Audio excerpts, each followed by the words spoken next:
Audiobook Maquiavel Pedagogo ou O Ministério da Reforma Psicológica, de Pascal Bernardin. Capítulo 1. As técnicas de manipulação psicológica. As técnicas de manipulação psicológica tornaram-se objeto, já há muitas décadas, de aprofundados trabalhos de pesquisa realizados por psicólogos e psicólogos sociais, tanto militares quanto civis. É às vezes difícil e psicologicamente desconfortável admitir sua terminal eficácia. O objetivo deste capítulo consiste em chamar a atenção sobre tais técnicas, que frequentemente preferimos ignorar, deixando assim o campo livre àqueles que não temem utilizá-las. Já há 30 anos que as técnicas de lavagem cerebral fornecem resultados notáveis.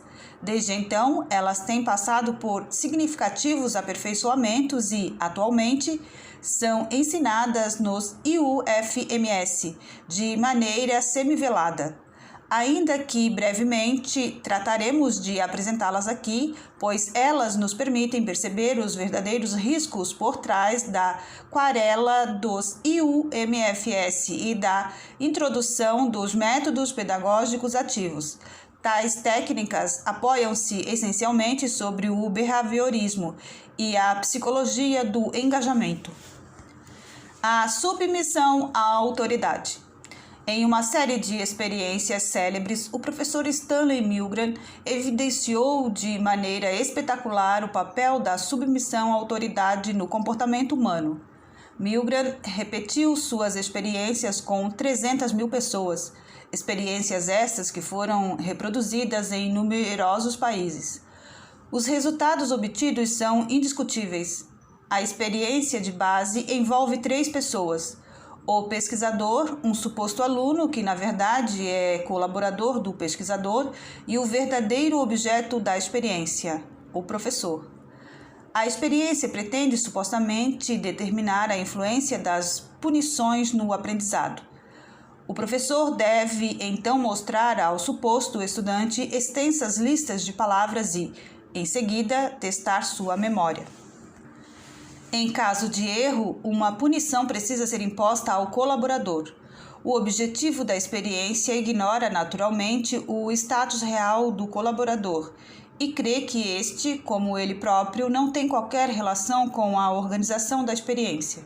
As punições consistem em descargas elétricas de 15 a 450 volts, as quais o próprio professor deve acionar contra o suposto estudante, situado em uma peça vizinha. A voltagem das descargas aumenta a cada erro cometido. O colaborador, é claro, não recebe essas descargas, contrariamente ao que acredita o professor. Este é quem recebe, no início do experimento, uma descarga de 45 volts para assegurar-se de que o gerador funciona. As reações que o colaborador deve simular são estritamente codificadas.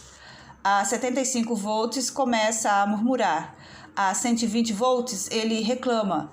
A 150 volts ele pede que parem com a experiência e a 285 volts ele lança um grito de agonia, depois do qual se cala completamente. É assegurado ao professor que os choques são dolorosos, mas não deixam sequelas. O pesquisador deve zelar para que a experiência chegue ao seu termo, tratando de encorajar o professor, caso este venha a manifestar dúvidas quanto à inocuidade da experiência ou caso deseje encerrá-la. Também esses encorajamentos são estritamente codificados. A primeira objeção do professor, o pesquisador lhe responde: queira continuar, por favor. Na segunda vez, a experiência exige que você continue. Na terceira vez, é absolutamente essencial que você continue. Na quarta e última vez, você não tem escolha, deve continuar. Se o professor persiste em suas objeções após o quarto encorajamento, a experiência é encerrada.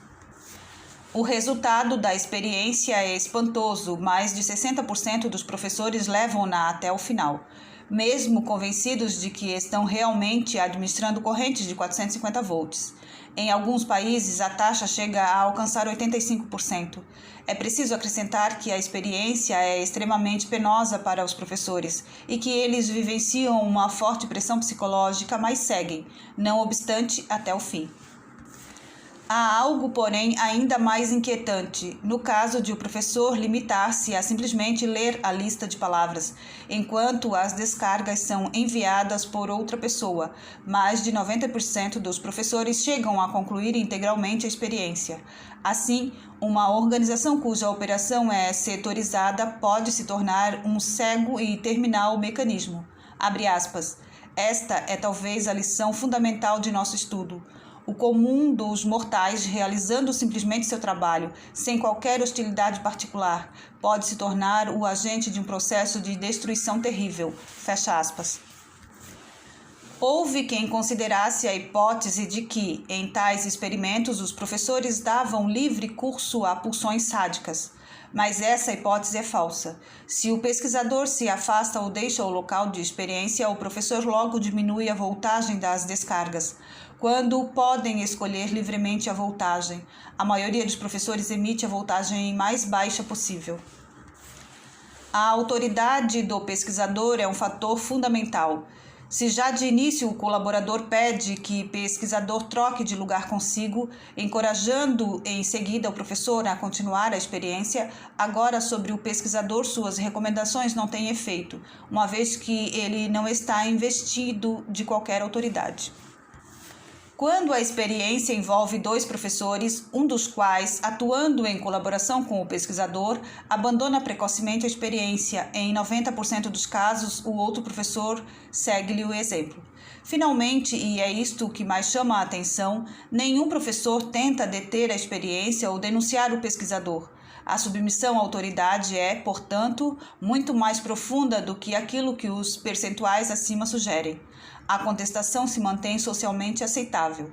Quais conclusões se podem tirar dessa experiência inúmeras vezes repetida? Inicialmente, que existem técnicas muito simples que permitem modificar profundamente o comportamento de adultos normais.